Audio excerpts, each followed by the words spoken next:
Does everybody have a copy of the overview of Libertas? And everybody have a copy of Libertas as well? Now, this question is honestly a little difficult to disentangle. It's actually in itself pretty clear, but it is nevertheless difficult to disentangle.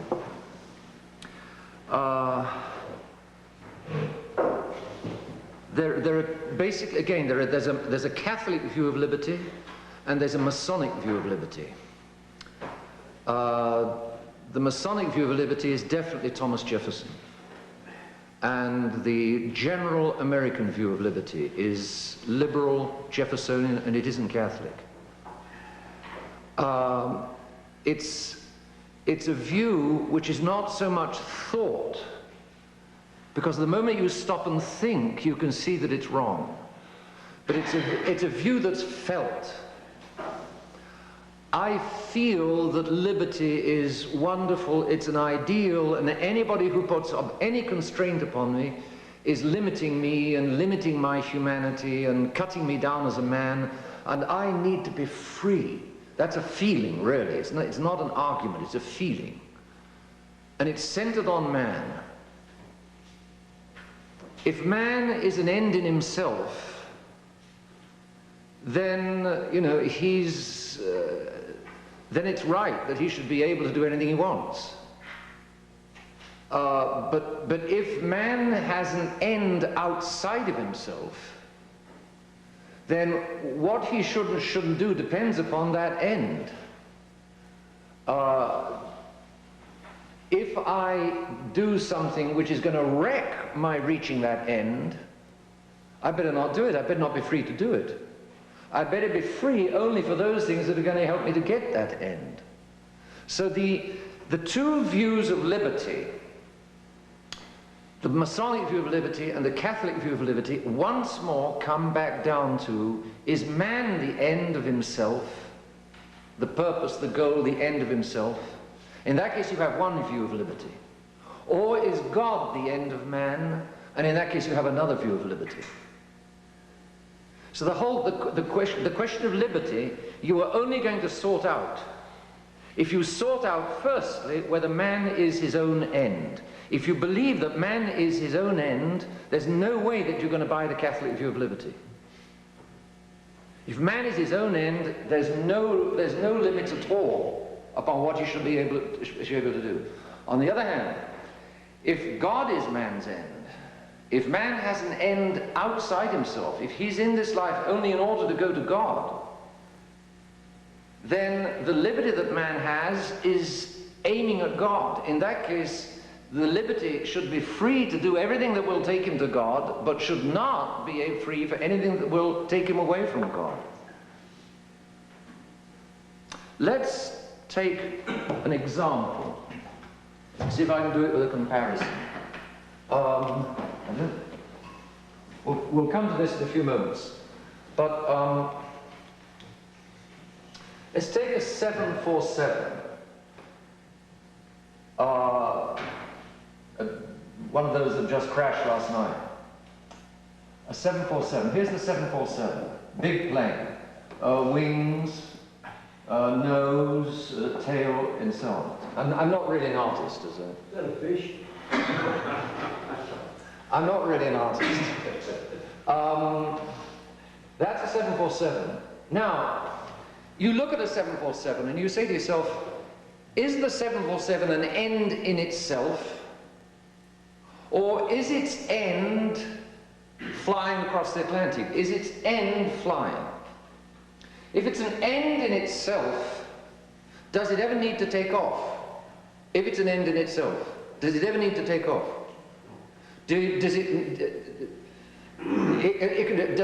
Could you happily burn it on the airport if it's an end in itself? Could you put it on a stand? Could you gold plate it? Could you cover it with moss? If it's an end in itself, you could do absolutely anything with it, correct? If it's its own end. On the other hand, if its end is outside itself, if its end is outside itself, namely flying, then what follows? That in order to achieve its end, it's got to have, the end is going to govern what is good and what is not good for it. If it is its own measure of its end, then it can do what it likes, but it'll never take off. For instance, if I cover it with moss, it's never going to take off. Or if I gold-plate it, it may not take off. Or if I take off 2 of the engine pods, it'll never take off. If it's an end in itself, I can do all kinds of things with it, but it's not going to be able to take off with easily most of the things that I do. On the other hand, if its end is outside it, then what is good or not good is going to be governed by that end. And for this elephant to fly, it's got to obey a very large number of rules, right? In other words, in order to be free to fly, it's got to do without a whole lot of other freedoms. In order to achieve the freedom to fly, in order to achieve its end, it's got to do without all kinds. The pilot sits down in the cockpit at the beginning of a flight, and he goes all over the panels. He's checking one thing after another, after another, after another. And if one light shows wrong, he says, "Sorry, folks, we're going to have to wait a moment until the airport engineers come and replace this piece. I do hope you won't be too... thank you for your cooperation." The usual spiel. If the airplane wants to be free to fly, if its end is outside itself, then it's got to obey what that end requires. And that end, flying safely over the Atlantic, requires a stack of rules to be obeyed. And there's all kinds of things that the 747 is no longer free to do if it wants to achieve its end. Now, if its end is itself, it need never take off. In that case, you can do what you like with it. You can make it a little castle. You can build sand castles all over it. You can put the local shopping mall in it. You can do anything you like with it, as long as it is sacred in itself. If it's sacred in itself, you can do anything you like, but it's not going to take off.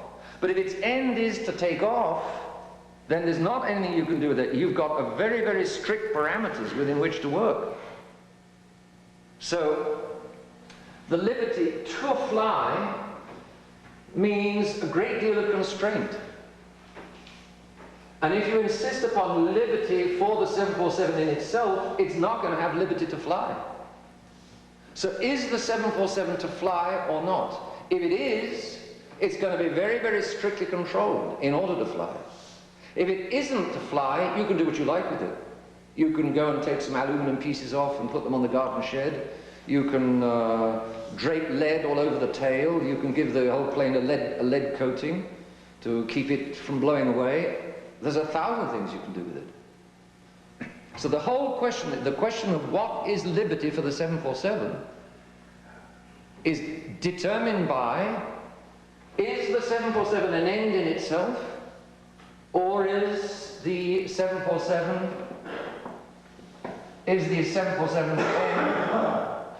outside it? That's the question. If it's an end in itself, then it doesn't need to fly, and you can do anything you like, absolutely anything you like. If its end is outside it, in order to do that flying, it's going to have to obey a lot of very strict rules. And if you arrive at the airport, and somebody says to you, "This 747 that you're about to climb into has got liberty." Oh? It's got liberty from all of the rules of aeronautics. Oh? We have declared independence from having to obey the rules of flying. Oh? Are you proposing to take off in that? Oh, yes. Well, thanks very much. I'll go and find an aeroplane that's strictly doing without all kinds of liberty because I want to get in one piece over the other side of the Atlantic. Yeah? The purpose, is the 747 a purpose in itself, or is it purpose outside it? Now you take man. You take man now. He sort of stands this way. Is man's end outside him, or is man an end in himself? According to According to whether man is an end in himself or man's end is outside him, you've got two very different ideas of liberty. If man is an end in himself, he can do what he likes, and that's what the Freemasons say. Anything, absolutely anything he likes. On the other hand, if man's end is outside him, then man has got, like the 747, he's got to obey certain rules in order to fly to that end, to get to that end. So what is the nature of man? Now, what do most men today feel about man? Do men today feel that their end is outside them, or do men today feel that man is the end, purpose, and glory of creation?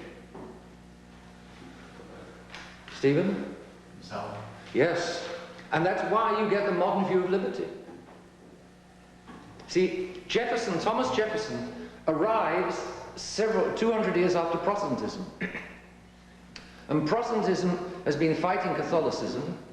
And so people say, I don't know what the truth is. Why in the 10,000 years of, in the 1,000 years of Christendom, everybody knew that man's end was outside him, because everybody agreed, the Catholic Church, nobody was seriously arguing with the Catholic Church, and the Catholic Church taught that the purpose of man is only to live in this valley of tears in order to go to heaven, and that when he dies, he's got to fly to heaven. In other words, when he dies, the plane has got to be in shape to take off for heaven, otherwise he's going to crash into hell. So this life is simply a preparation for that moment of death when we're going to take off, and the plane had better be in good shape, just like the 747 always has to be in good shape as they rev up the engines to take off. It has to be, otherwise it's going to crash. So as long as the Catholic Church was teaching that, there was no problem. But when the Protestants came along and started arguing with that, after 200 years of the Catholic Church being disputed, Thomas Jefferson comes along and says, I don't know. Hey, the priests and the ministers themselves don't know. They're all arguing with one another. Who knows what the truth is? There isn't a truth. Who knows what the truth is? Can we get to the truth? But what I do know is that, I'm a man and I'm valuable. So to blazes with this idea of any end outside, we'd better settle for making an end out of ourselves. So if I knew, Thomas Jefferson might have said, if I knew that I had to take off for heaven when I died, and that there were certain rules for being in shape in order to take off when I die, well, I'm sure I'd settle for those rules, but I don't know that. The churchmen themselves are arguing about it. So in the meantime, what I do know is that I have a life to live here on this earth, and I'm going to make it as comfortable as I can. So in order to make it comfortable, what we'll do is we'll give freedom for everybody to express their opinion. There isn't a truth, so the best thing we can do is let everybody say what they think. And that's Jeffersonian freedom of the press. And it follows, if there's no true religion, or if people can't get to the true religion, if people can't find out what man really is for, if it's unknowable what man is for, then Jeffersonian liberty is the next best. Hey guys, at least I'm here, and I don't know about any other end, but I'm an end of some kind, so we'll settle for me being an end. So look, let's make this life as comfortable as we can, and give as much liberty to as many people as you can, because why should we limit it? And that's the modern system. We don't know about God, we don't know about the end, we do know about man. Man is a fairly glorious creature, he's naughty all the time, but let's make things as free and nice for man as we can on this earth and in this life, and that's modern liberty. The Catholics say, no way was there. The Catholics say, look, God took flesh once, only once, he founded a church, that church has taught us absolutely clear, uncontestable rules. Any man who wants to know this truth can know it. God could not have made this truth inaccessible for anybody who wanted to get to it. For anybody who wants to get to it, it is there, it is reachable, it is knowable. That truth is as clear can be. We have got to be in shape for the moment of takeoff, and we've got to obey the 10 Commandments, and this is exactly what we have to do. These are all the cockpit rules that we have to obey if we want to get to heaven. If we want to be free to fly in the fields of paradise for eternity, if we want the real freedom, we'd better limit our freedom in this life. Jefferson says, I don't know about any pie in the sky, about any paradise, about any possibility later. If you want to believe in that, that's fine by you, but I don't know about it, and Joe doesn't know about it. So look, let's just organize society so that everybody can do what they like. And that's modern liberty. So the question of liberty is essentially a secondary question. The first question is, what is man? Does God? The first question is always, does God exist? That's always the first question. Second question, has God told us what we need to do by the time we die? If he exists and he hasn't told us, then we can do what we like. But if he exists and if he has told us, we'd better do it if we want to go to heaven. He's left us the liberty to go to hell if we want. But if you want to go to heaven, then it's clear what we have to do. And I'm not at liberty to go to hell if I do everything that will prepare me to go to heaven, and I'm not at liberty to go to heaven if I do everything to prepare me to go to hell. In other words, I can choose which way I want, but I can't choose that that will lead here or that that will lead here. If between this and this, if I choose this, it's going to lead there, and if I choose that, it's going to lead there. In other words, the geography I can't change. I'm not at liberty to change the geography. Which way I go in the geography, I'm at liberty. But the basic ground plan is not under my control. It's God who's laid it all down. So there's Jefferson. And Jefferson, compared with the modern liberty merchants, is an angel. The modern liberty merchants is, I am God, make no mistake. Jefferson was still, you say, I'm not sure, I really don't know, so let's look after number one. But the moderns are, I am number one. Of course, Jefferson is not far from that, but I think you can say he's not yet there. And in that sense, he's a bit of an angel compared with those who have got there. Right, now let's have a look at this plan, which I think, again, will help us. Liberty, I said, it's basically a secondary question. And it depends upon who you think man is, who you think, or whether you think God is, and what man is here for. Those are the primary questions. And liberty simply follows on those questions. In any case, what is liberty? Liberty is the absence of constraint. The lack of anything forcing me to do X or Y or Z. It divides into, firstly, the physical liberty and natural liberty. Physical liberty is the absence of external constraint. For instance, a cage, e.g. cage, or prison, chains, cage, chains. For instance, a bird. If a bird is not in a cage, and if there's no thread tied to a bird's foot, then a bird has physical liberty, because it's not being externally constrained. You and I have physical liberty because none of us are wearing handcuffs, none of us in prison, there are no locked doors, there's no force of any kind being of external material, physical force. Therefore, all of us here obviously have, right here and now, physical liberty. If any of us was thrown into prison, we would no longer have physical liberty.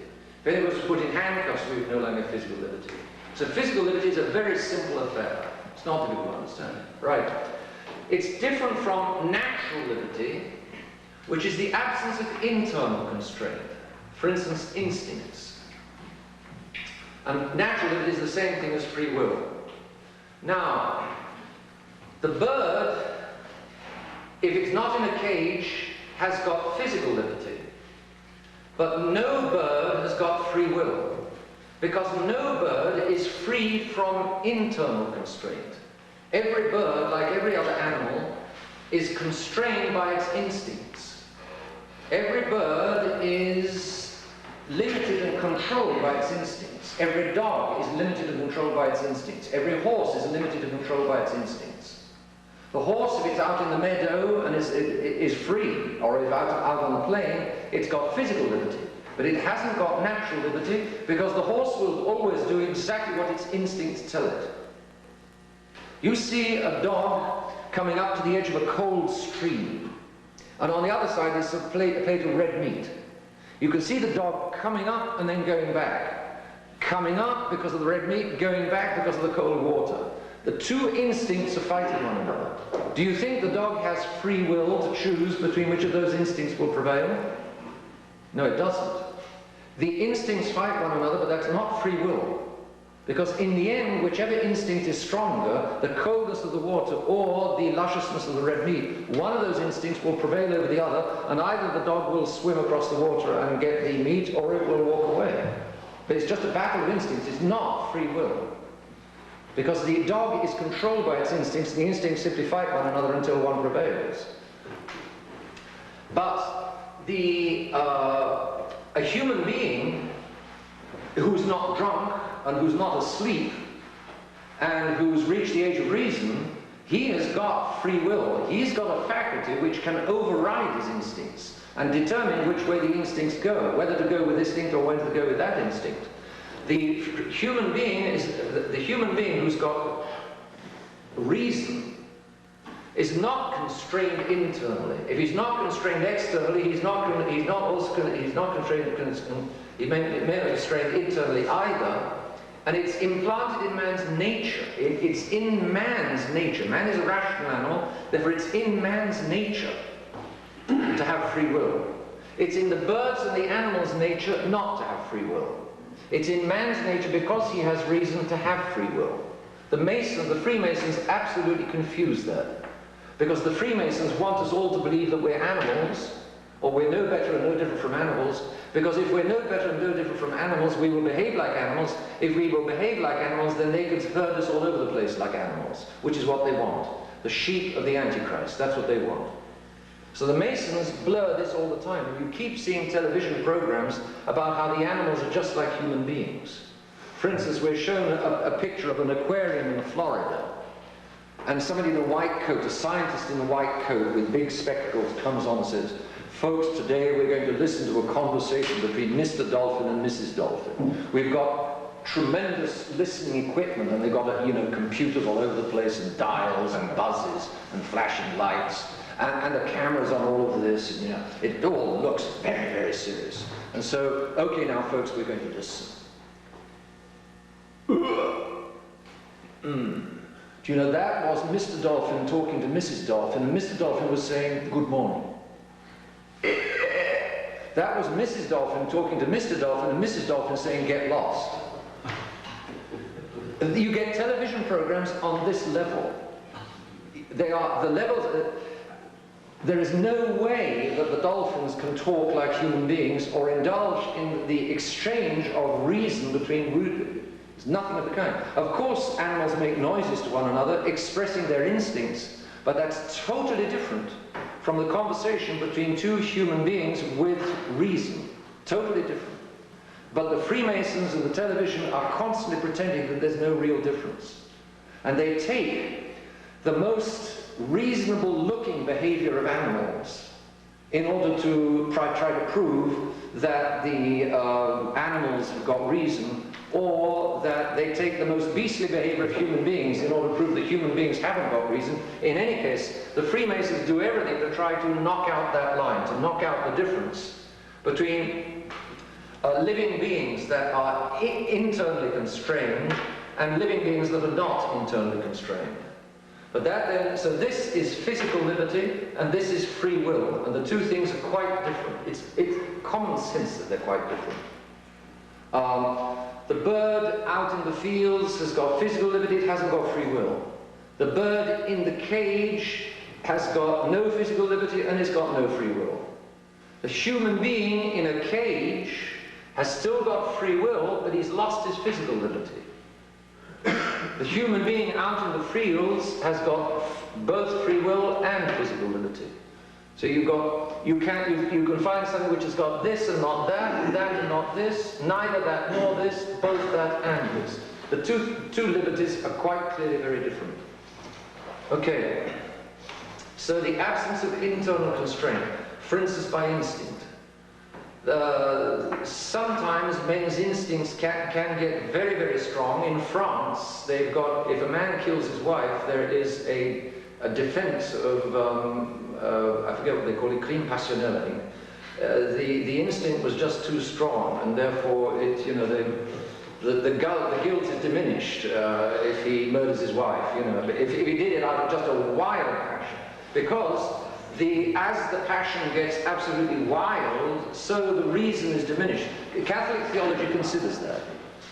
But still, you know, it's not... Catholic theology examines how far, if at all, free will is taken away in men by instincts. For instance, fear. Is a man responsible if somebody puts a gun to his head and he signs his name? And Catholic theology says, yes, he is still responsible. Obviously, it diminishes his... But I don't... If somebody puts a gun to my head, I do not have a right to sign... to give a signature which is a mortal sin. And I'm not excused from mortal sin. Obviously, I'm partly excused, but I'm still responsible if even with a gun. So, the question of instincts and passions against free will is considered by a moral theology, but human beings are quite different from animals. So that's the difference between free will and physical liberty.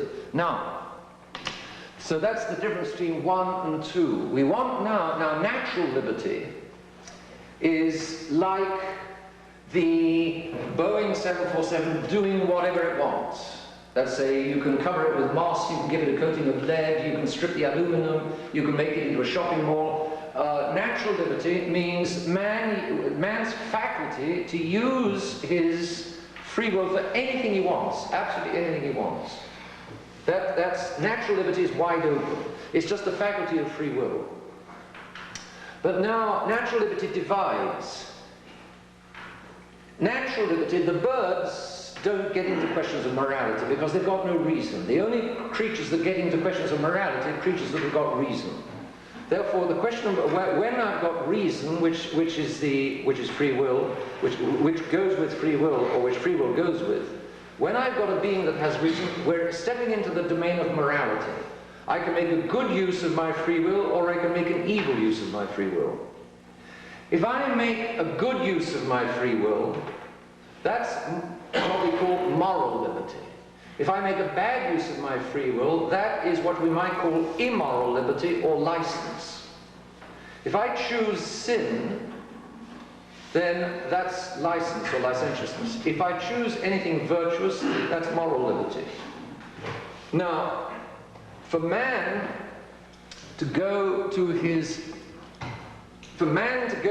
end, which is God, man will need moral liberty. He will need to exercise his moral liberty.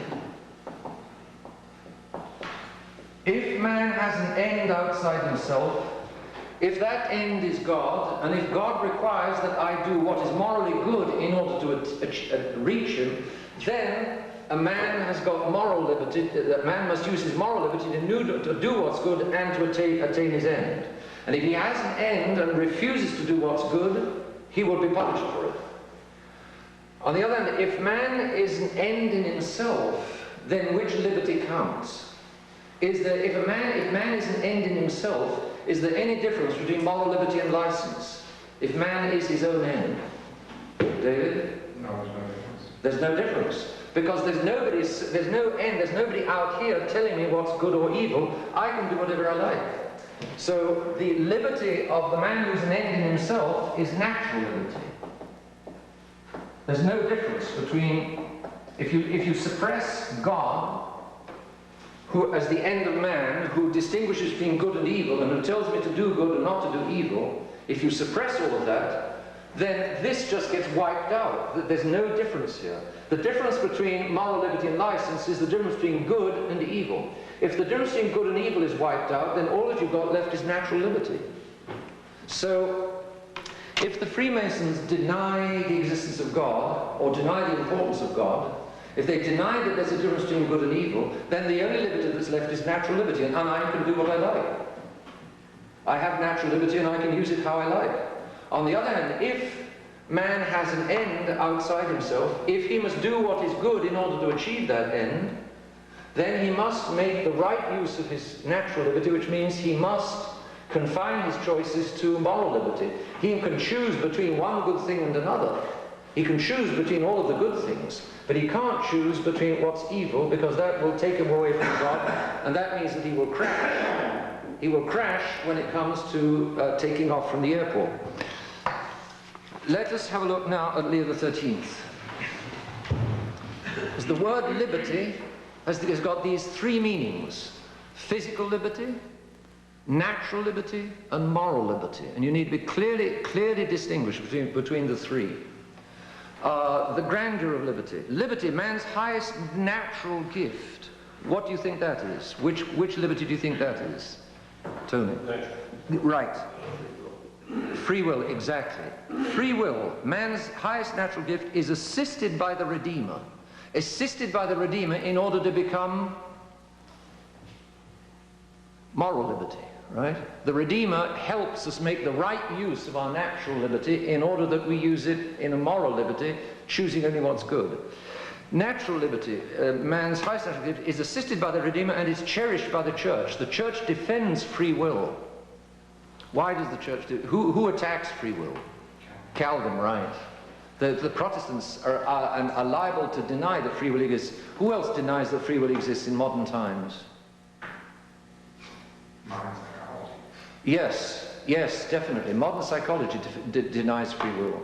It says that we are the victims of our environment and or our instincts. Freud, we are pushed around by the id and the ego and whatever it is, and we don't have free will. Modern psychology tells us that we don't have free will. What's the advantage of not having free will?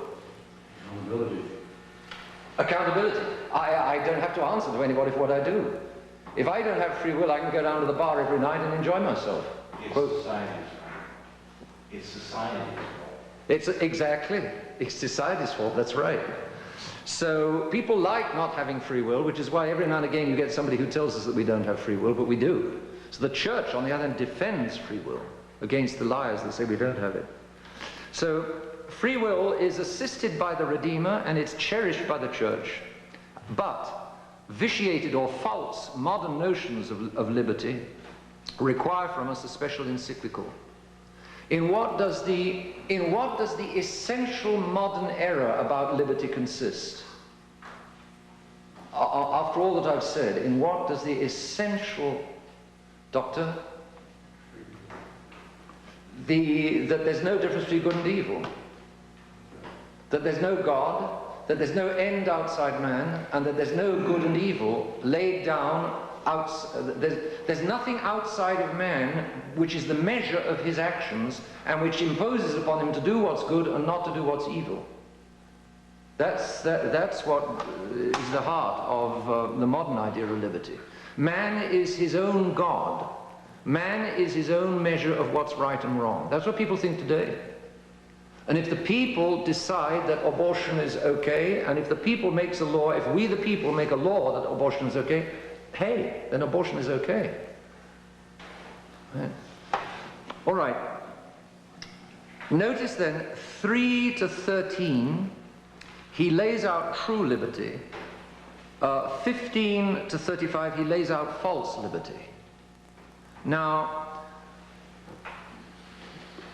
often we see in these encyclicals, you will notice, if you notice the way they're laid out, quite often the error is first laid out and then the truth is laid out afterwards. In this one, he lays out the truth first and then lays out the error afterwards.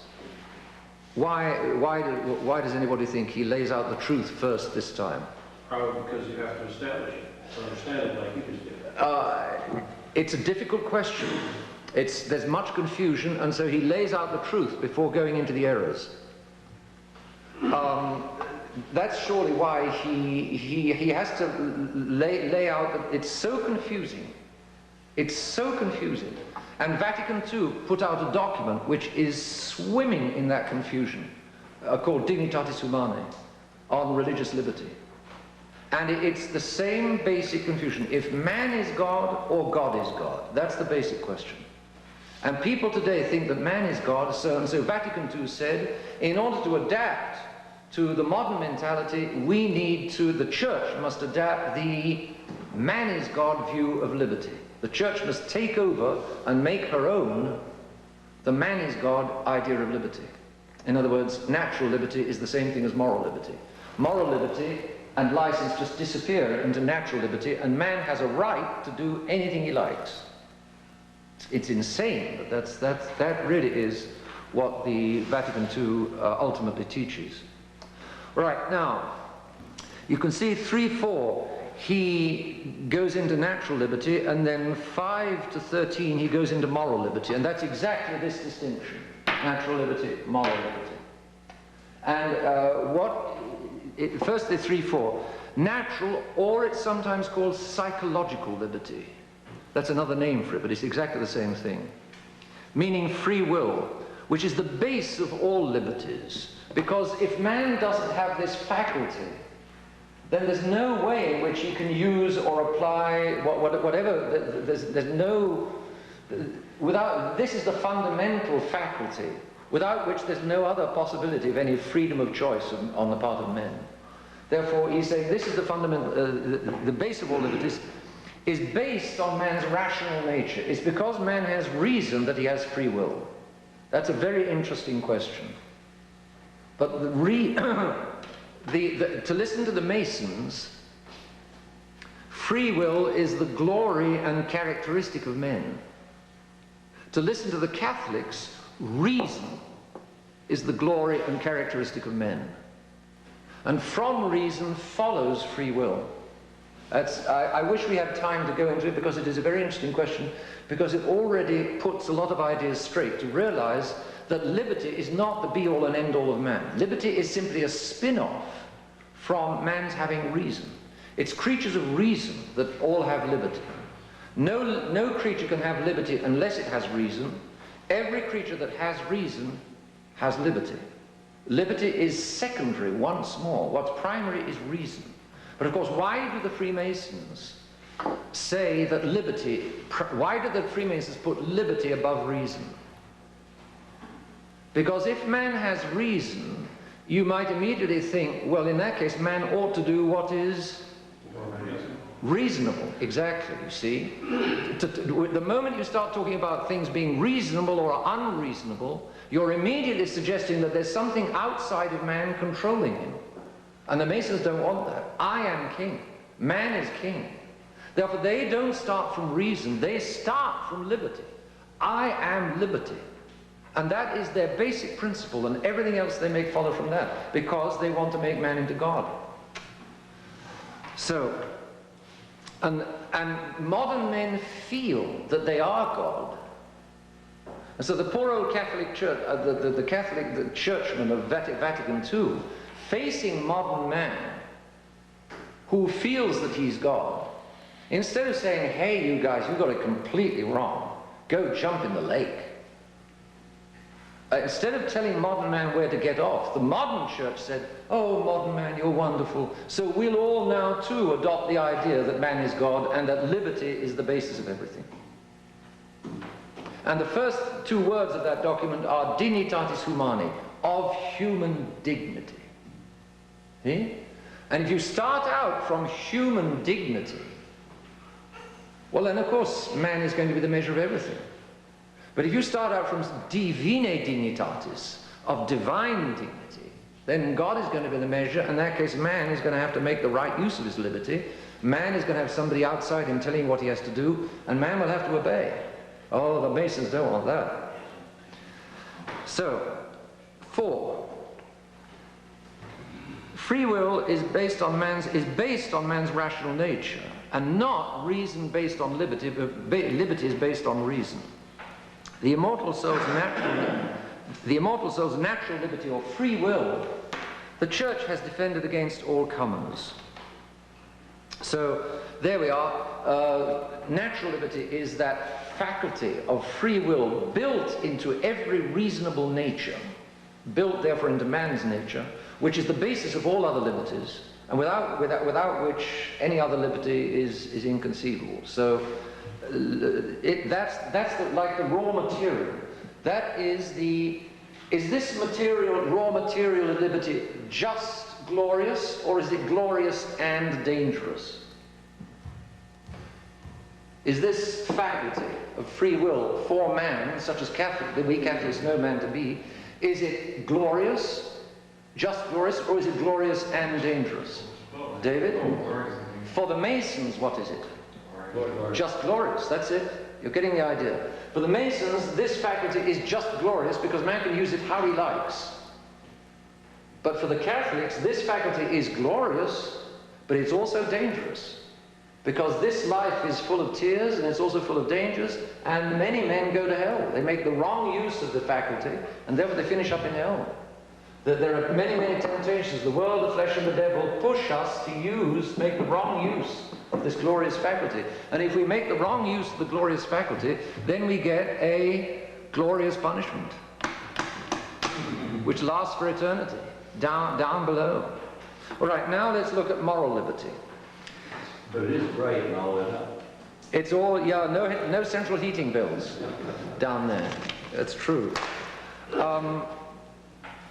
Now, he lays out 5 to 11 the doctrine, and then 12 to 13 what the church.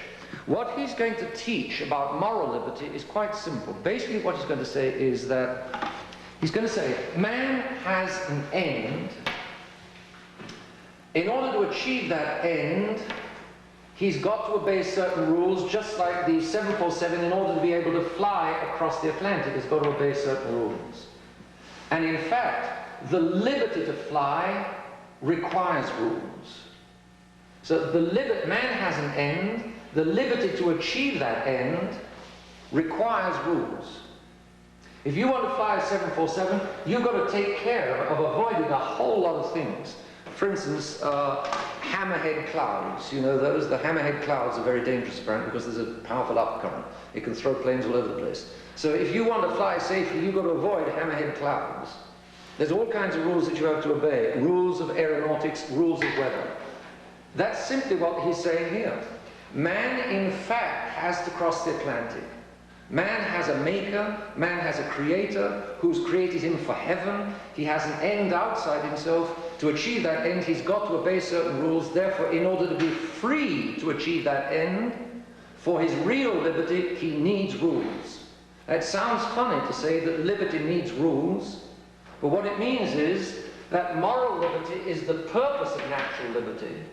And in order to get from natural liberty to moral liberty, I need some rules to guide me in order to make sure that I arrive at moral liberty, to keep me away from using natural liberty for license. So, it's a little technically laid out, but what he's arguing is that liberty is a faculty of beings that can choose by intelligence and will. In other words, you find liberty, 5, you find liberty where you have reason. Now, 6, erring human intelligence and wayward will, because men are naughty. They have errors in their heads and they have naughtiness in their hearts. Men, erring human beings, can easily wreck their choice. The 747 can easily hit the wrong kind of cloud or be mechanically unprepared. And therefore, before you take off, you need a checklist where you've got to check every piece of equipment on the 747 to make sure that the slats are working, to make sure that the ailerons are working, to make sure that the fin is working, to make sure the landing gear is working. You've got to check every one of those things before you take off. You need a whole lot of rules if the plane is going to be free to fly. If the plane doesn't have to fly, you can do what you like. But if the plane does have to fly, you have to obey a stack of rules. So, erring human intelligence is a way we will can wreck their choice, and therefore the conclusion of 5 and 6 is that human liberty, in order to avoid a wreck, requires direction. In order for the faculty to achieve what it's meant to achieve, it must be guided away by rules from achieving what it's not meant to achieve. It needs rules to bring it to its purpose, assuming that there is a purpose. If there isn't a purpose, then that's all wiped out, and all we have is this, and we can do what we like. Right? Then, in the individual, that's the main argument. 5, 6, 7 is the main argument of the whole of the encyclical. The center of gravity is 5, 6, 7, you could say. 8, 9 is, he's simply spelling out what kind of law we're talking about. Human liberty requires law.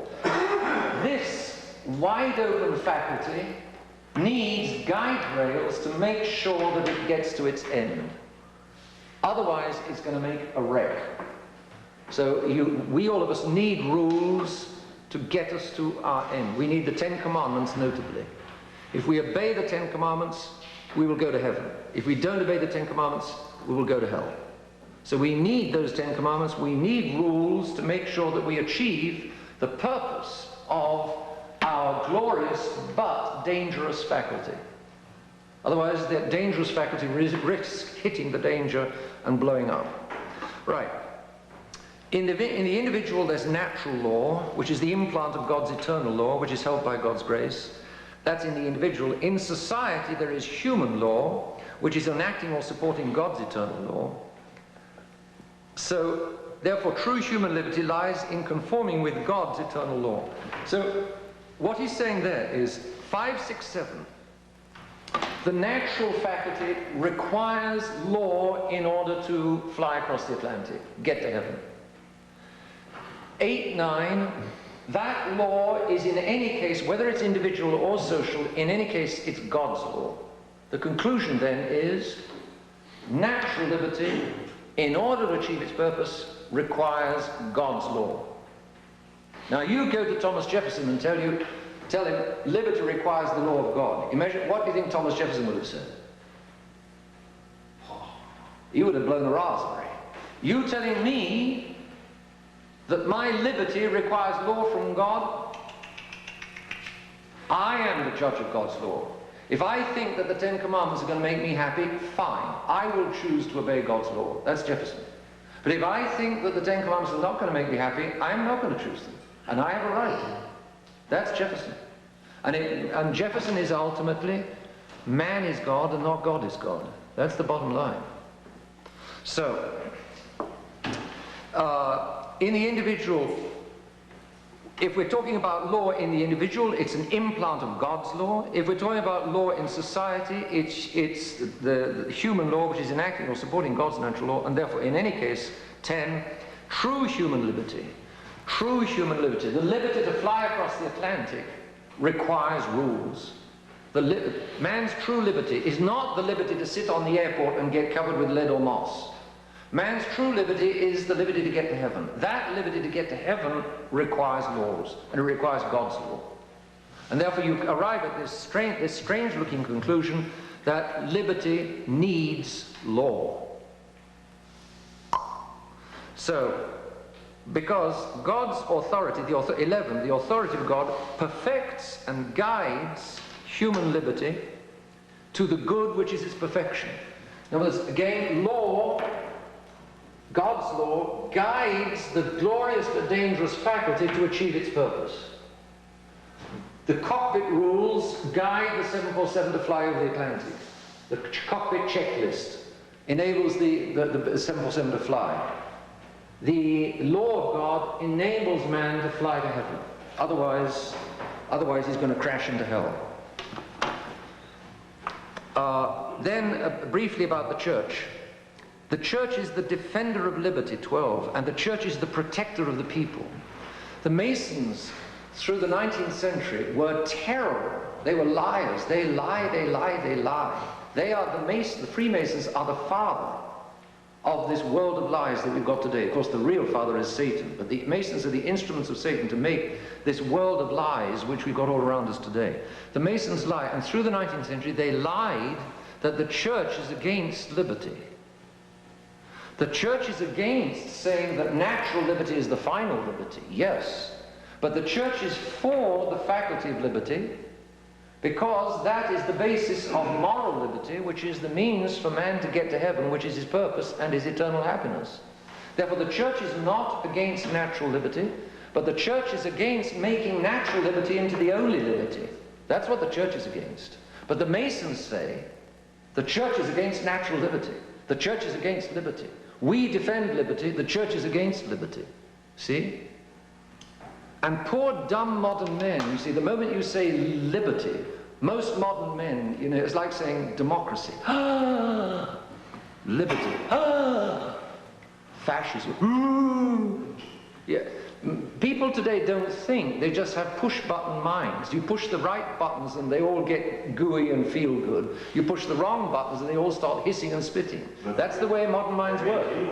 Sorry? There is evil, fascism, Well, burning a black shirt. Yes, interesting. Yes, that's true. That's true. You could sort of say, I mean, we must use natural liberty in order to be liberals and not in order to be fascists. Yes, there is. Yes. Yes, that's true. We're at liberty for everything, everybody except for fascists. Except for fascists, colonialists, sexists, racialists. You know, yes, it's a new morality, a completely new morality. So, yes.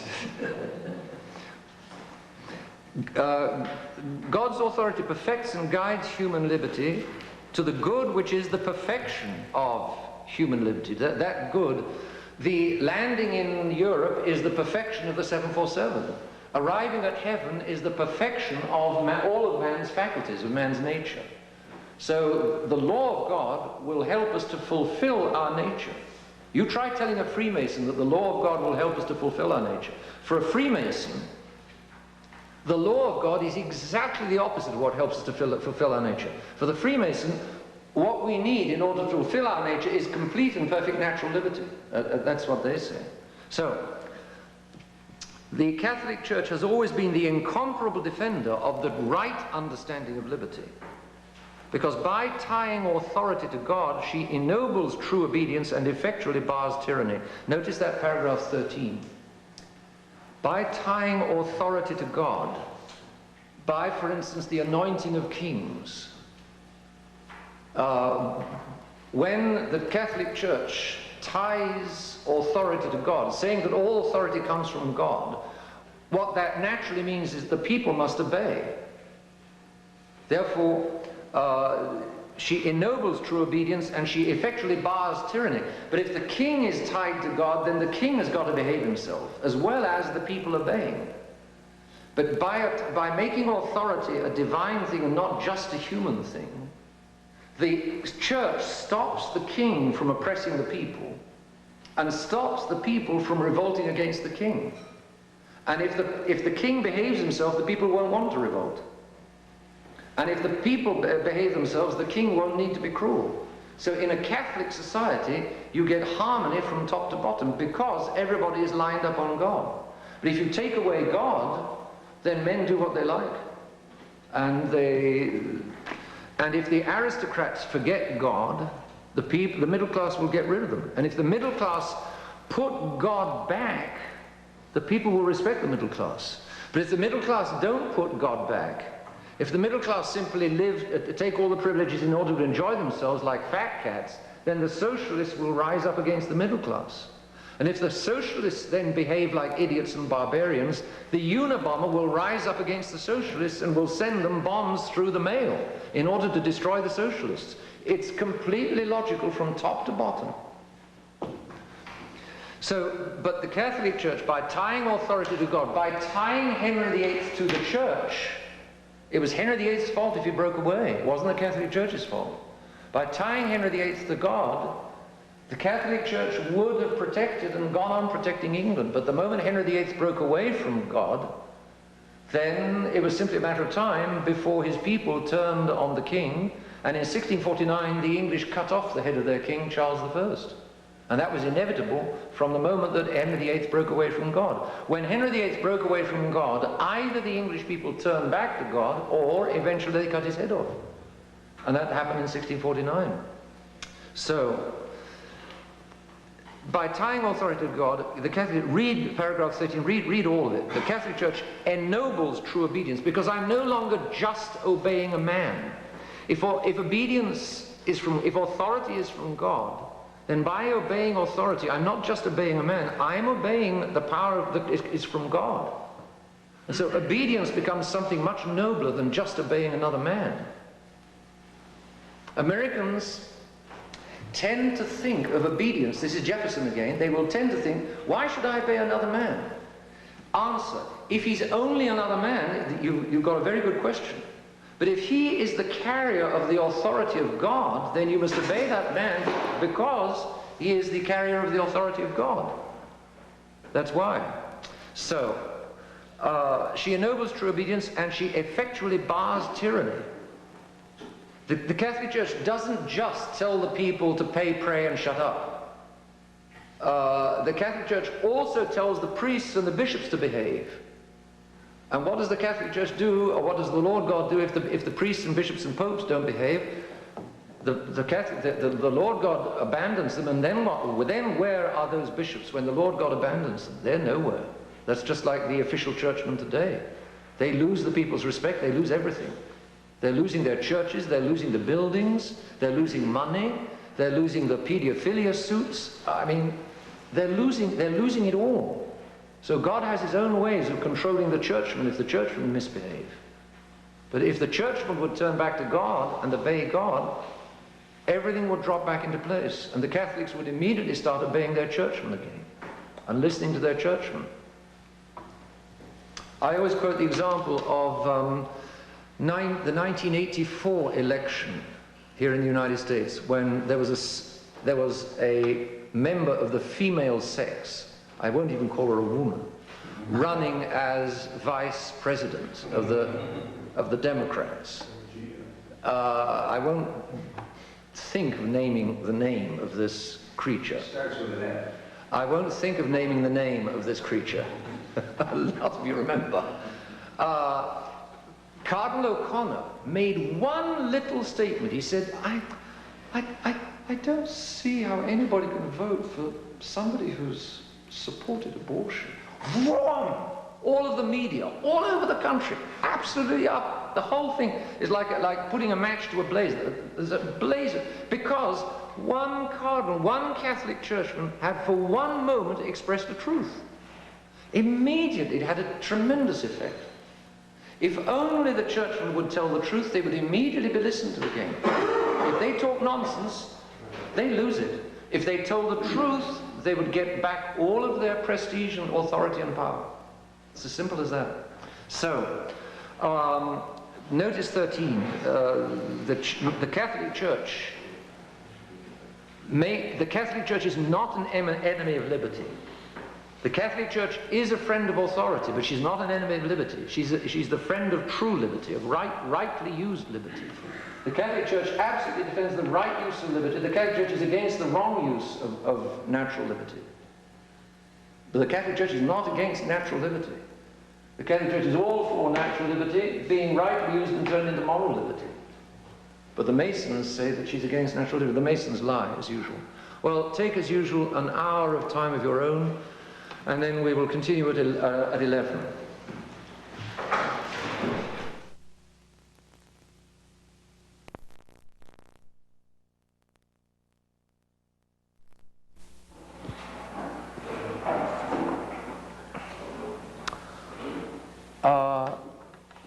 We continue. We saw the layout of the truth on liberty in 3 to 13, because it's a difficult question. It's a difficult question because people's emotions are into it. It's very difficult to argue with emotion. And people today are completely emotionally into man being his own God and man being his own measure and man being free to do what he wants. And it's difficult to argue with that. And you have to start with the existence of God. You have to go back to the existence of God. And it's not any God. It's no use, because the liberty people think that they've got God in their system, which of course they have in a certain way. They think they make place for God. They think that, you know, I mean, the country is full of little churches. You go into Winona and there's a little church on every block, a different church on every block. We aren't against God. So, you know, we make place for God. So, but they don't make a place for the real God. If there's a different religion on every block, what kind of a God is that? And the problem is that he's a god. Those are a lot of little gods with a small g, and each of them is on a leash. And if I don't like this religion this week, well, I go down the block and pick up another religion next week. And if the pastor in that church, the minister, whoever he is, if I don't like him, if he says a nasty word to me or to my wife, well, I just go for another one down the block. I mean, I can change religion like I change shirts. Well, what God is that? It's not the God with a capital G. It's a lot of little mini gods with a small g. And I change one for the other just as I like. I'm in control. When there's a different church on every block, I'm in control. And if I'm in control, it's not the real God. Therefore, the system of religious liberty by which I think I make place for God, I'm not making place for the real God. I only make place for a lot of little gods, each of whom is on the leash, and each of whom I have got under control. And if he cuts across me in a way I don't like, well, I just go to the next one. That's not the real God. And therefore, the system of liberty, as it exists in many people's minds, doesn't have a place for the real God. The real God in this system is liberty, and liberty becomes a religion. And the real religion of these people, this is something that's difficult to understand, but the real religion of religious liberty people is religious liberty. You can see that in here's Catholicism as the real religion. And then what happens in religious liberty is that you get little Catholicism up on top Sunday morning, little Protestantism up on Sunday morning, little Mohammedanism up on Friday morning, whatever it is. But the real religion that all of these people share is liberty. What they really believe in for running their country, what they really believe in for organizing life is liberty. What unites them all is liberty. And so in a religious liberty situation, no one religion is allowed to be taken very seriously. And what happens on Sunday morning is just a little sort of sideshow. I mean, it's very nice, it makes me feel good, but I'm not allowed to take it so seriously that I'm going to get in a fight with anybody about it. We all agree to differ. In that case, the agreeing to differ is our real religion. And the Catholicism is simply a Sunday morning affair, just like Protestantism on Sunday morning. Hamish Fraser said a terrible thing a ways back. He said, American Catholics are Protestants who go to Mass. That's a terrible thing to say, but I'm afraid there's a lot of truth in it. What it means is that if American Catholics take their idea of religion from the culture which is all around them, and from everybody else's idea of religion which is all around them, they're going to get a wrong idea of religion. What would be the timing of when you might have said that? I'm wondering, I mean, did he say it with the Novus Ordo Mass, or did he say it before? Oh, no, I think he said it before. Before that? Oh, yes, I think so, yes. Yes. He died fairly recently. Hamish Fraser died about 8-10 years ago. About 8, 10. Relatively recently, yes. Yeah. But you think it was the original Mass that he said this? I think so. I think so, yes. It's a tough thing to say. It's a hard saying. But there's truth in it. Because I was saying yesterday, Lincoln realized that to hold the nation together, a nation needs a religion to hold it together. And since Americans all have different religions, then to hold the American nation together, we will have to make some kind of religion out of what we are all agreed upon, which is the Founding Fathers. I ought to get that Lyceum speech where we've got it in the library there, and it's a speech he made around 1840, well before he became president, He was thinking about the country, and that's what he was thinking. And this is what's liable to happen. The real religion, what is really a person's religion? Is it what he does on Sunday morning, or is it what he leads his whole life and what he believes in his whole nation leading its life? What he believes in his whole nation leading its life by? If your answer is the second, then there's no question that the religion that holds together Americans is religious liberty.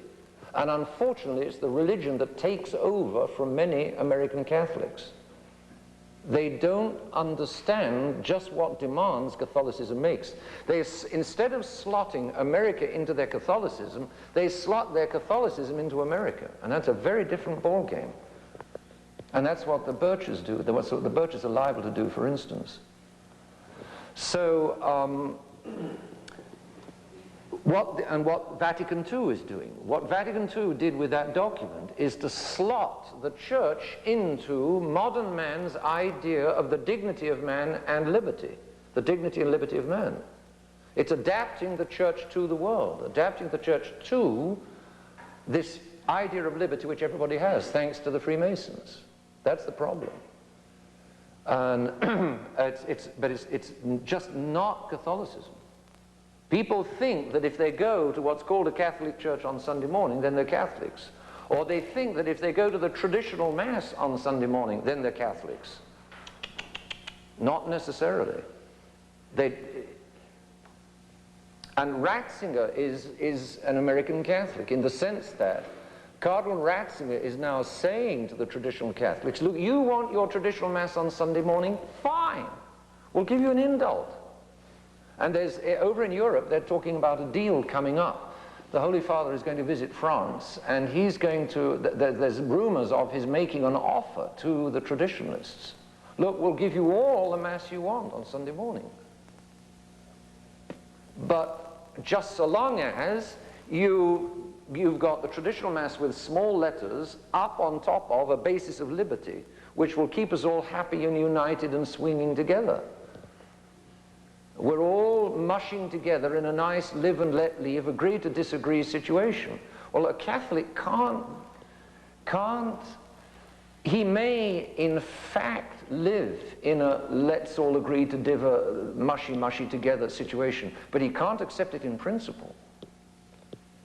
He can't accept it in principle, whereas what instinctively, Americans, for instance, and it's not only now Americans, but Americans were built on that principle of let's mush together and not worry too much about religion. Religion is simply what each of us gets up to on his own block on Sunday morning. Each of us has got a different block, each of us has got a different religion, but that's only Sunday morning, so we're not going to really worry about it. We're not going to get into fights about it. When it really comes to hanging together, we're going to hang together behind Washington, Lincoln, Jefferson, and so on. And that's what we're really going to live by. In that case, you know, the real religion is not what they do on Sunday morning. Religion is what men live by, not what they simply get up to on Sunday morning. Tony, you... Well, I was just going to say, that's the situation, though, the way it is, and everything practically that you deal with. You have to sort of live and let live. Well, unfortunately. You do have to live and let live. Yes, of course, it's common sense. I mean, St. Peter had to live and let live. Peter couldn't take out a UK-47 or an AK-47 and go around Rome spraying all the people that weren't Catholics. That just didn't work. It's not the way to convert souls. But to live and let live is one thing. To build it up as a principle, that's quite another. To accept it as a fact, a necessary fact, is one thing. But to turn the fact into a principle is quite another. And that's the whole drama from the Peace of Westphalia to the French Revolution. It turned from the fact into the principle. And if you're living with the fact, there's a strong pressure to accept it as a principle. And that's what the Pope is now doing. The Pope is now accepting it as a principle. I mean, for a long time, Catholics have lived under pressure all over the world, if you like, under pressure from the modern world. But until Pope Pius XII, they never agreed that this was the ideal situation. Right?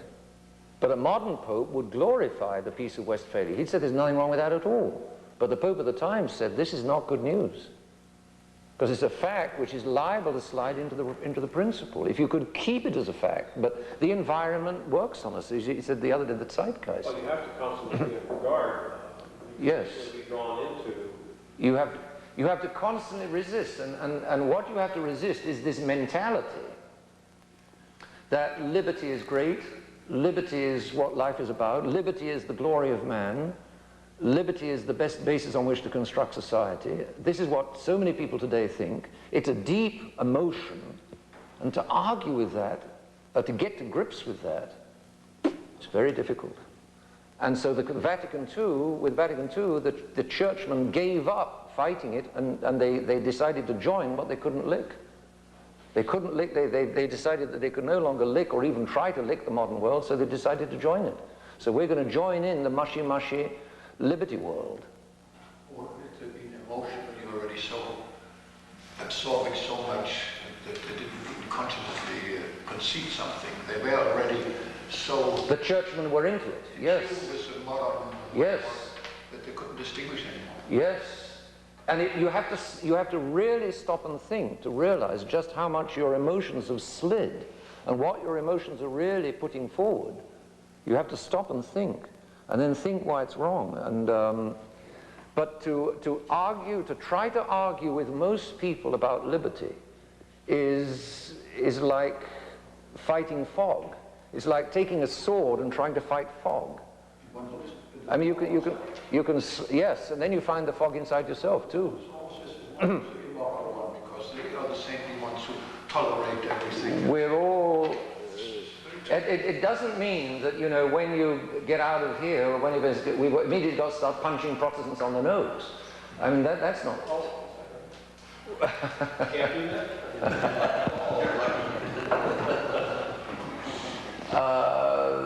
You know, our Lord told Peter to put up his sword because it wasn't the way to men's hearts. But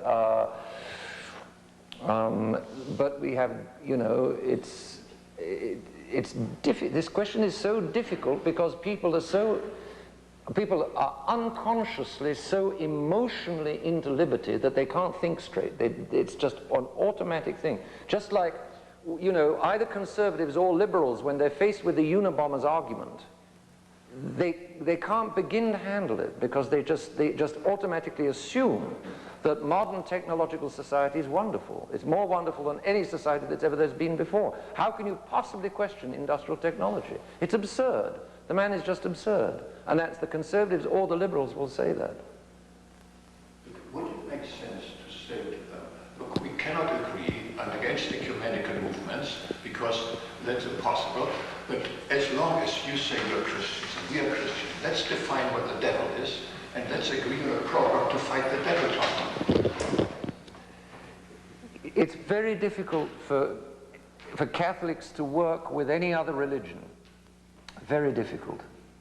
The question was asked to Pius X about German trade unions back in 1912. And the argument was, should German Catholics cooperate with German Protestants in trade unions? And I think Pius XII's answer was, for a very limited time, for a very limited purpose. But Catholics have such different views that, you know, you're not really trying to do the same thing. For instance, if Catholics get into the fight against abortion with non-Catholics, non-Catholics and Catholics are really trying to do quite different things. The non-Catholics will simply be just defending human life. The Catholics are thinking of the sacraments, of baptism, of eternal life. You're really in two different ballparks. The words have different meanings. Yes. And therefore it's very difficult, and it's dangerous, because if you start working alongside them, you're liable to start picking up their ideas, especially if they're in the majority. And if they are decent-looking citizens, if they look as though they behave themselves decently, as I say, the temptation is to say, well, he mows his lawn well, and he pays his taxes just like me, and he plays a good game of golf, he's just as good a guy as I am. That's the temptation. And it's easy to slip into. So, but in other words, what I'm trying to say is that how can I say, there's been a landslide over the last 200 years. Over the last 200 years, there's been a landslide in the bottom of people's minds. And so to try to plant Catholic ideas on the bottom on this landslide is very difficult. It's like trying to pile drive. You've got to pile drive piles through layers of slippery mud until you start hitting rock again. It's difficult to hit rock in the minds of people who live in a religious liberty culture, which is our culture today. It's difficult to hit rock because people's minds just have in a religious liberty environment, in a religious liberty culture, the rock is very difficult to reach. People are accustomed to building their minds on mud, to building their lives on mud. They found everything on mud. And to get through to rock is difficult. So, but the Pope Leo is trying. So let's have a look now at false liberty, which runs from 15 to 35. As you can see, it's in 3 sections. False liberty in general, then false liberties in particular, liberty of worship. Notice again, he's starting with liberty of religion. That's the biggest culprit. Liberty of speech, 23. He goes into liberty of teaching here, which is interesting, and finally liberty of conscience. And then there's a final, very important section on toleration, the Catholic doctrine of tolerance or toleration, which is 32 to 35. And that's very important, because the Catholic Church does teach toleration, but toleration in fact, not toleration in principle, which is completely different. There's a world of difference between tolerating non-Catholics in fact, which is sheer common sense, and then tolerating them in principle, which is to deny God. Admitting that your fellow men have a right not to be Catholics is to slap God in the eye, is to spit in God's eye. To say that your fellow men have a right to abandon the true religion or to go nowhere near the true religion of God is to say that God is not the true God. Is to cut God right down and to build man right up. My fellow men have a right to spit in God's eye. Who does that leave God to be? No man has a right to spit in God's eye. No man has a right not to be a Catholic. Every man has a right to be a Catholic and a duty to be a Catholic. No man has a right not to be a Catholic. You may tolerate his not being a Catholic because you can't do anything else, and it's common sense. And to kill him or punch him or abuse him because he's not a Catholic is not the way to make him into a Catholic. It's not exactly apostolic to go and punch somebody on the nose. In other words, you can't say live and let die. So, no, you can't say live and let die. Much as we might like to exterminate all non-Catholics, it's simply not, it's obviously not what God wants. You know? It's common sense. But then you see the Masons turn around and say, so you think everybody ought to be Catholics, then you want to persecute everybody who isn't Catholic. See, they immediately exaggerate in the opposite direction. No, you don't want to persecute everybody who's not Catholic. But according to circumstances and according to situations and according to what people understand, they must be told that they do, wisely and prudently, they must all be told that they do not have a right not to be Catholics. That's what they've got to be told. How soon you tell them depends on a lot of circumstances. And if there are enough Catholics in a society, then the point comes where the leaders of that society have a duty to exercise Catholic censorship in order to protect souls from pornography, for instance, and save them from falling into hell. The leaders have a duty, the politicians, if you like, have a duty, be they presidents, be they kings. They have a duty, if enough of the people in the society are Catholic to understand what's going on, they have a duty to exercise Catholic censorship, as Gregory XVI said. The church has a right to censor because the church is the truth. The communists do not have a right to censor because they do not have the truth. They think they have the truth, and therefore, logically, they think they have a right to censor. But we as Catholics know that they don't have the truth. How do I know that Catholicism is the truth? Hey, well, we need to go through all of our Catholic apologetics here, but the Catholicism is that every other religion on some point or other contradicts Catholicism. Therefore, if Catholicism is the truth, every other religion is on some point wrong.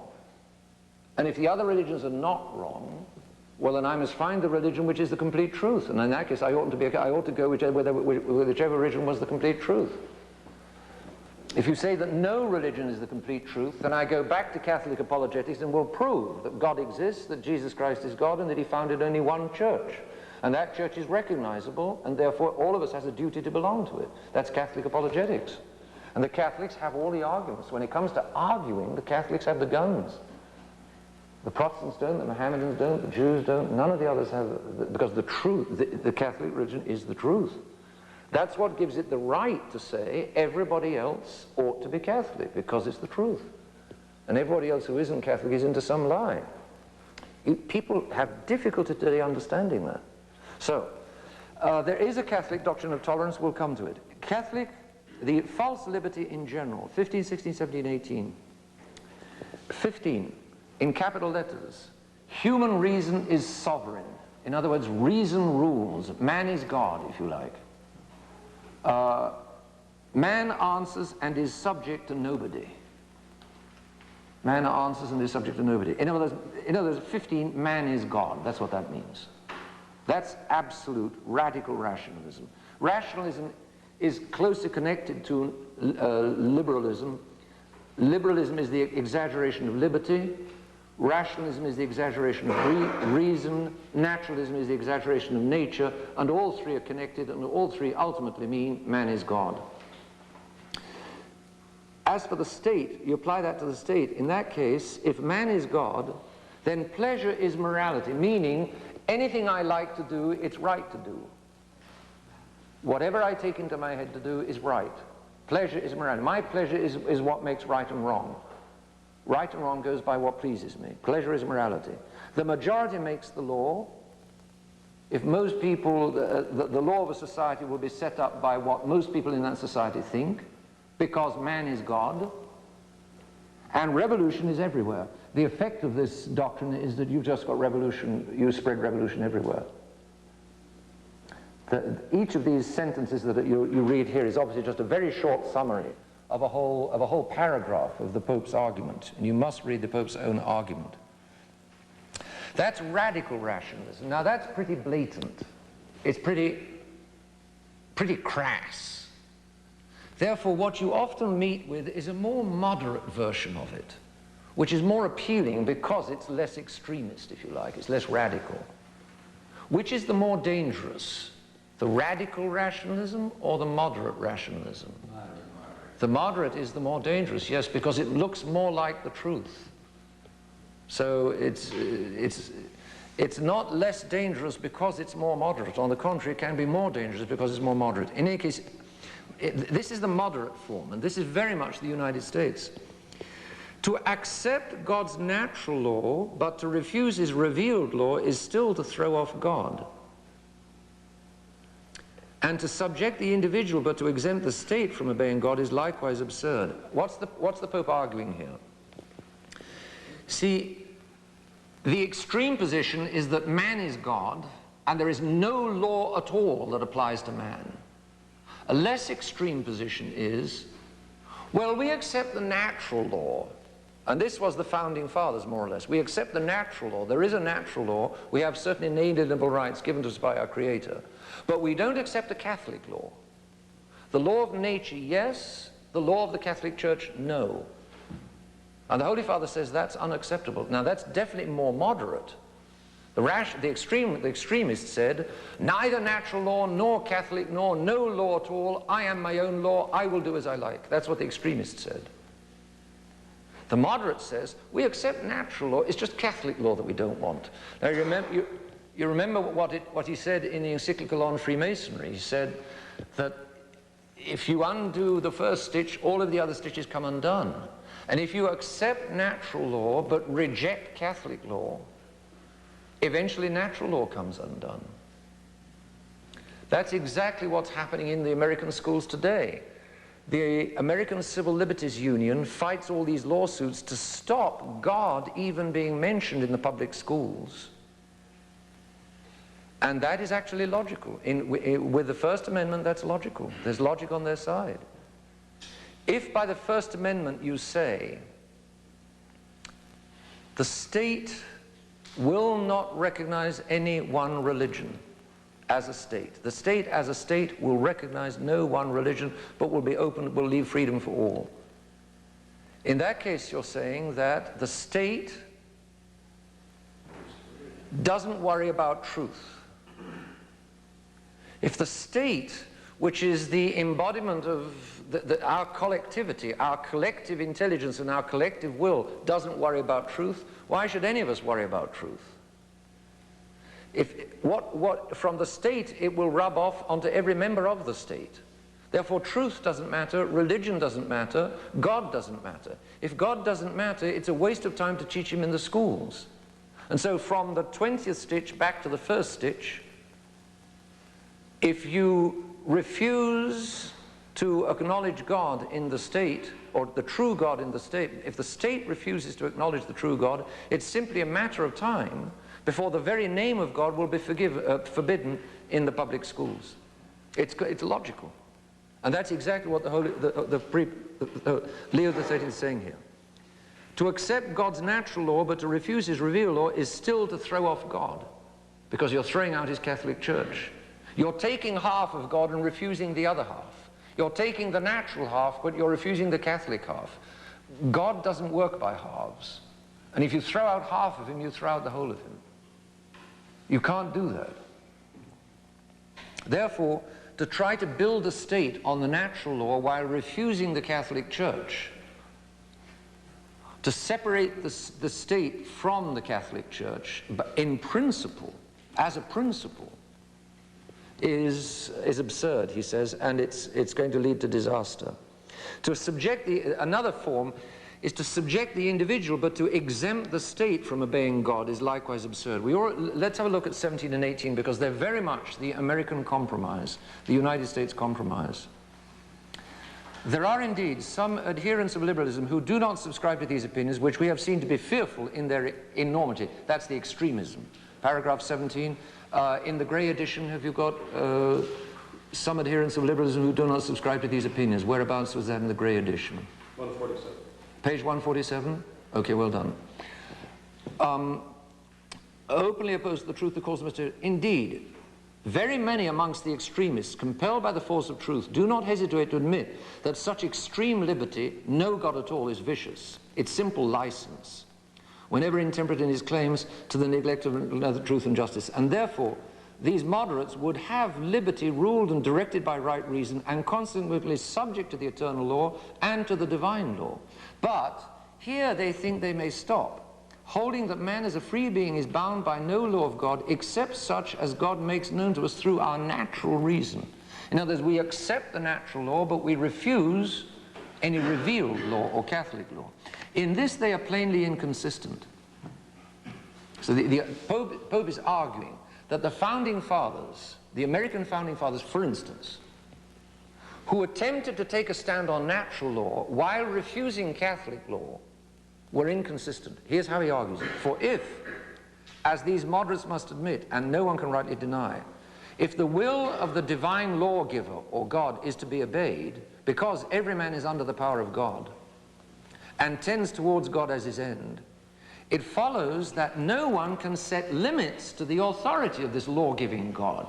How dare we say, "O lawgiver, I accept half of your law, but not the other half"? If they do so, they fail in the obedience which is due. Indeed, if the human mind is so presumptuous as to define the nature and extent of God's rights and its own duties, then reverence for the divine law will be apparent rather than real. And that's why the founding fathers were not really Christians.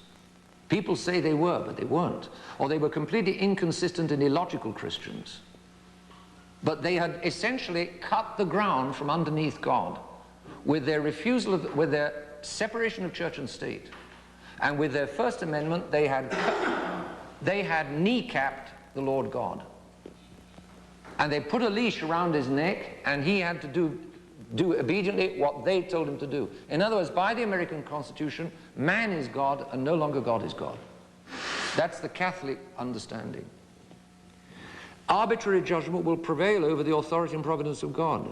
Man must therefore take his standard of a loyal and religious life from the eternal law and from all and every one of those laws which God, in his infinite wisdom and power, has been pleased to enact and to make known to us by such clear and unmistakable signs through his Catholic Church as to leave no room for doubt. Jefferson will argue that it's not clear to him that the Catholic Church is the one true church. A Catholic replies, Jefferson easily has enough intelligence, and God has easily given him enough evidence for him to see that the Catholic Church is the true church if he wants to. If he doesn't see it, it's because he doesn't want to. That's very often the case, especially with intelligent men, especially in positions of leadership, because in positions of leadership, God will be giving them the graces to see what they ought to be seeing. And if they don't see it, it's because they don't want to see it. And the more so because laws of this kind have the same author, the same origin as the eternal law, and are absolutely in accordance with right reason and perfect the natural law. He's talking there about Catholic law, what the Catholic Church teaches. It's entirely in line with natural law. It comes from the same source as the natural law. It's the same God. There aren't two real gods. There's not the one true God and then the Catholic God. The one true God is the Catholic God, the God as Catholics understand him. These laws embody the government of God, who graciously guides and directs both the intellect and the will of man, lest these fall into error. Let then that continue to remain in a holy and inviolable union, which neither can nor should be separated, namely the natural law and the law of the Catholic Church. And the state must, to the extent that it is prudent and possible, stand behind Catholic law as well as the natural law. If a state has a whole lot of non-Catholics, then there's a limit to what it can do, because it won't help the Catholic Church by ramming Catholicism down the people's throats, because the people will react. Therefore, in the name of prudence, the state has the right to be careful about how it promotes Catholicism. But that doesn't change the fact that it has, within prudence, an absolute duty to promote Catholicism. And that's what people today deny. In all things, for this is the dictate of right reason itself, let God be dutifully and obediently served. So notice 17. Notice also 18. There are others, somewhat more moderate, though not more consistent, who affirm. This is very much the United States.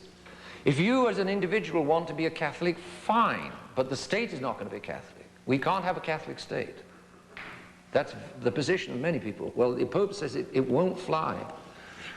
Somewhat more moderate, although not more consistent, who affirm that the morality of individuals is to be guided by the divine law, but not the morality of the state, so that in public affairs the commands of God may be passed over and may be entirely disregarded in the framing of laws. That's these Catholic politicians from Massachusetts who keep saying, in my private life I'm absolutely against abortion, but as an official of the American state I take no position because there's separation of church and state. So, you know, as a poor dumb individual on Sunday morning, I mean, I get down on my knees and I obey God, but as an official of we don't obey God. Well, we don't need to obey God. I'm making fun, of course, but that's the position they take, and it's completely inconsistent. If God is the God of the individual on Sunday morning, he's also God of the state from Monday through Friday. And if he isn't God of the state from Monday through Friday, then he's not God of the individual. He's just a pussycat on Sunday morning. There's no way that a God who is not the God of the state from Monday to Friday is the real God on Sunday morning. No way. In public affairs, the commands of God may be passed over and may be entirely disregarded in the framing of laws. Hence follows the fatal theory of the need of separation between church and state. But the absurdity of the separation of church and state is manifest. Nature herself proclaims the necessity of the state providing means and opportunities whereby the community may be enabled to live properly, that is to say, according to the laws of God. Because since God is the source of all goodness and justice, it is absolutely ridiculous that the state should pay no attention to these laws or render them abortive by, in other words, futile, by contrary enactments. Besides, those who are in authority owe it to the Commonwealth not only to provide for its external well-being and the conveniences of life in others' material prosperity, but still more to consult the welfare of men's souls by the laws they pass. But for the increase of such benefits, nothing more suitable can be conceived in order to make sure that people save their souls. Nothing is more helpful than the laws that God has made for his Catholic Church. And therefore, they who in their government of the state take no account of God's laws abuse political power by causing it to deviate from his proper end and from what nature itself prescribes.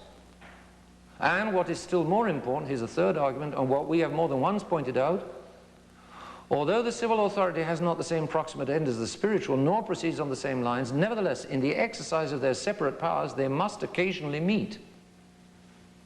For instance, in the question of abortion.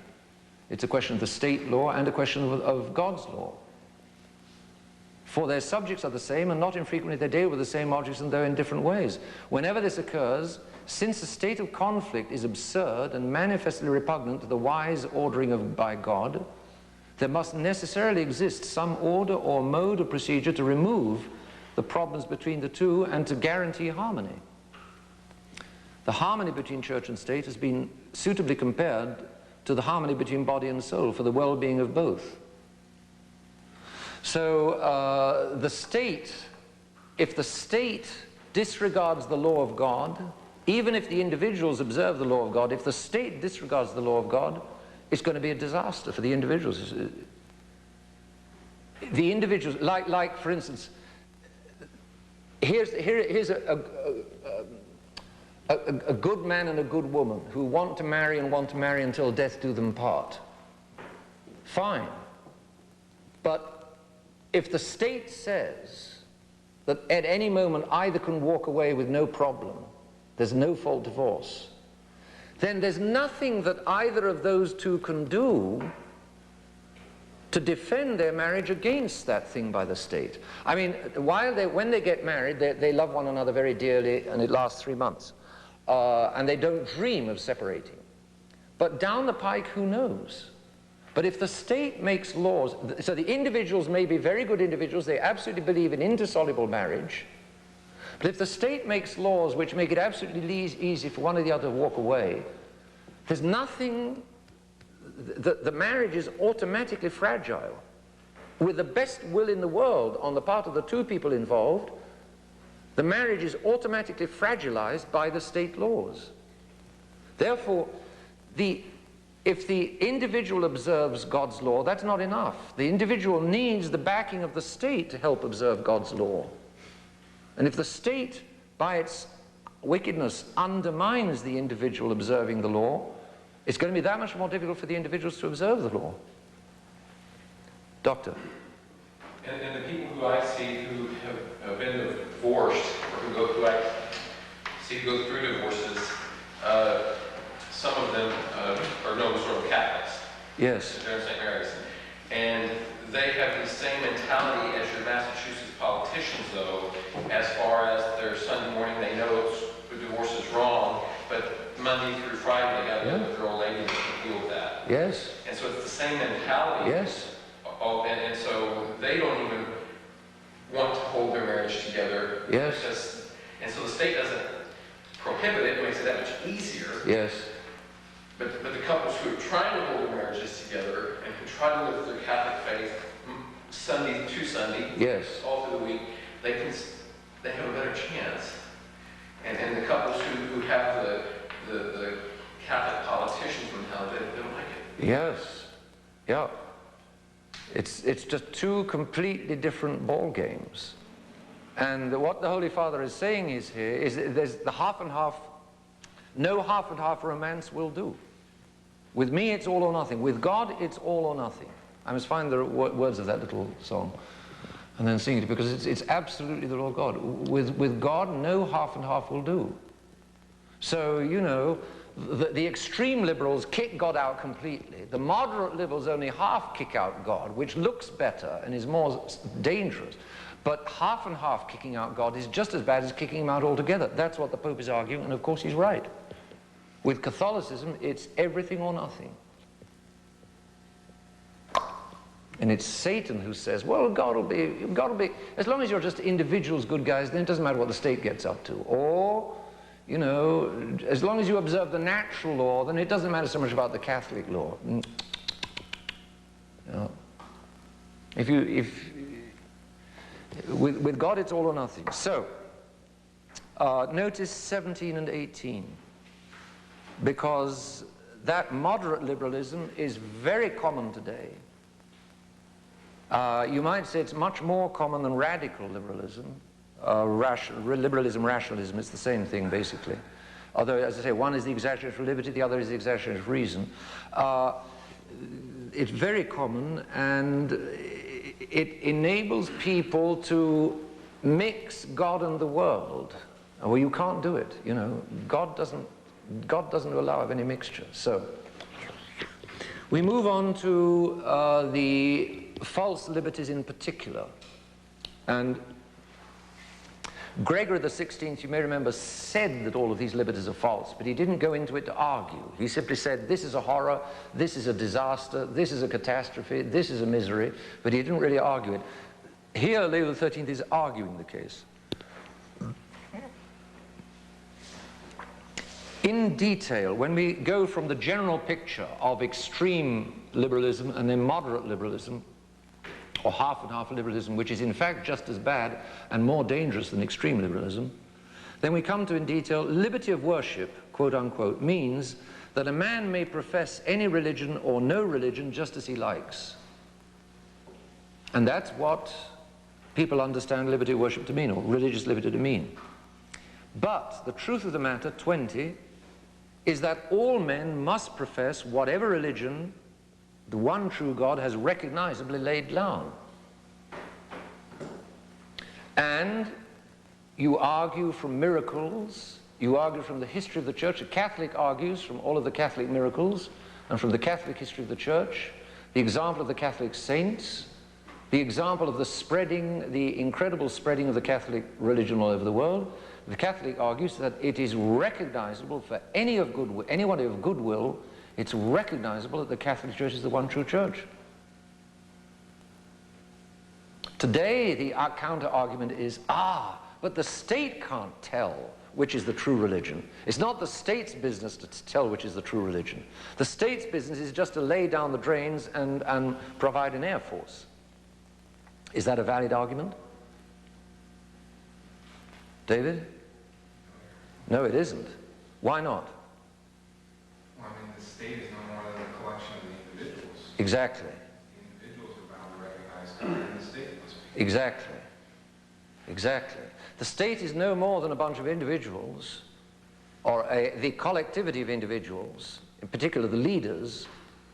Each of those leaders is a man who can recognize. Therefore, the state can recognize. It's perfectly capable of recognizing. It can recognize. Has it got a duty then to submit to the one true God that it recognizes? Has the state got a duty to, as state, to submit to the one true God that it is then capable of recognizing? Yes, it has. How could it not have?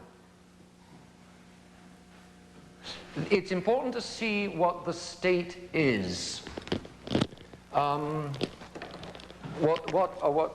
Imagine here are a lot of human beings, little blobs like that, and in each of those human beings there's like a blue has disappeared. Oh, there it is. There's like a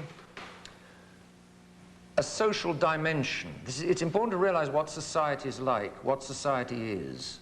In human nature is sociality. Every human being, as a human being, is a social creature. Aristotle said it by saying, man is a social animal. That means that man naturally lives in society. Take an example, a very simple example. You've got a 3-acre field. You put 4 boys in each corner of the field, and then you let them loose. What's happened within 5 minutes? They've all come together. Or they've seen one another. All the 4 boys have immediately got together. What's happened in another 3 minutes? Hierarchy. One of the boys is the leader, right? They weren't fighting within 3 minutes. They'll be fighting within another 10 minutes. But very soon, the first thing that happens as these 4 boys come together is that one of them immediately becomes the leader, right? And says, okay, we're going to play in that corner, or rather than play in this corner. One immediately becomes leader. That's simply one little example of the fact that human individuals are not just individual by nature, they are also social by nature. So all of these little individual brown blobs have a blue sociality, so that when the individuals come together, what immediately happens when the individuals come together, the sociality forms into a society. The society is the big blue ring, so to speak, made by the joining of the sociality in each of the little brown rings, right? Each individual brings his own sociality. I mean, if I'm playing a game of chess, for a moment, my sociality and his sociality, we make a little society of two for the duration of the game of chess. If we're in a village, our socialities are joining together about 200. If we're in a nation, our socialities are joining 250 million. That's less real and less obvious. But in any case, society is not something different from or independent of human nature. Society is something that naturally arises from and with human nature. If then God is the author of human nature, then God is also the author of society. And if God has rights over human nature, God has rights over society. And if human nature has duties to God, then society has duties to God. And to God must go not only the worship of the little brown rings in each of their little homes, but to God must also go the social worship of the society. And that's what used to happen in Catholic nations. The Parliament would meet in the cathedral, all of the ministers would be there in the cathedral, and the president would carry the cross. Garcia Moreno would take part in the Good Friday procession as president with his ribbons and with his medals, carrying the cross, to give an example of the president as president obeying God's law. And that's entirely normal and is completely Catholic. It's practically unthinkable in a modern state, but that is the Catholic way. And it's logical, completely logical. Therefore, the state as state owes obedience to God, as well as the individual as individual owing obedience to God. So a man may not profess any religion as he likes. All men must profess whatever religion God has recognizably laid down, and therefore it follows 21:22 that the state also, coming from God, because the blue ring comes from God, just as the little brown rings come from God, because the blue ring is the putting together of, the putting in order and putting in shape of that part of all of the little brown rings. So it still comes from God, and therefore it owes to God. The state, too, coming from God, must profess the recognizably true religion. Whew. Go and tell the English House of Commons that they must recognize the one true God and they all got to be Catholics. Whew. They won't like it. They'll all start singing God Save the Queen, and they'll... The Irish are trying to do it in Belfast. They'll crank up the gallows on Tyburn again, and they'll have you hanged, drawn, and quartered all over again. I mean, it won't, what the Pope is saying won't fly today. But the question is not whether it will fly or not, the question is whether it's true. If it's true, men must still be told what the truth is. Whether they obey it or not is up to them, but they must be told. The state coming from God must profess the recognizably true religion, which there is one recognizably true religion, and that's the Catholic religion, because liberty of worship is as harmful to the state as the true religion is helpful to it. Liberty of religion means freedom for pornography and the ruination of my children, the potential ruination of my children. Again, I may run a very good home, I may have a very good home, but if I let my children out of the front door, they're going to go past that store where all of that filth is laid out by the rackful. In order, the family can't do it on its own. The family needs, in order to bring up children, the family needs the support of the state. And if the family is Catholic and the state isn't, the family's in deep doo-doo. Because the boy walks out of the front door, and if he's got $2 in his pocket, he goes down to the video store, What does he get there? It's incredible, this position that we've now got, of these video stores freely open to youngsters to pick up just any filth they like, virtually speaking. In the old days, you'd never have seen that. I always say, and I'm sure it's true, in the old days, if anybody had tried to bring into a village or a town that kind of stuff, the men of the village would have got together with horsewhips to thrash that kind of character out of town. They would have whipped him out of town, because the dads would know what damage that can do to their children, especially the boys, that kind of thing. But today, if any male tried to whip the pornographers out of town, there'd be lawsuits, he couldn't possibly. So that's liberty of worship being so harmful to the state. On the contrary, true religion is helpful to the state, because if the state enforces the true religion, if the state enforces proper censorship of all of the video stores and all of the libraries, then I can let my boy freely out, then my boy is free to roam, and then the state backs the decent families and supports the decent families. At the moment, the state is supporting the disintegration of the family. It's very, very clear. Isn't that liberty at which store I go to? Well, it's always in the name of liberty. Oh, yeah. Of course, as you say, people today don't think. You just push on the liberty button and everybody feels good, and then you push on the censorship button and they all start hissing and spitting. Censorship is the greatest evil of all, you might think. No, it isn't. As long as Catholic censorship is a great blessing. People don't think that way, but this is our religion. And there's no compromise there's no half and half compromise with liberalism. Well, we'll continue this afternoon.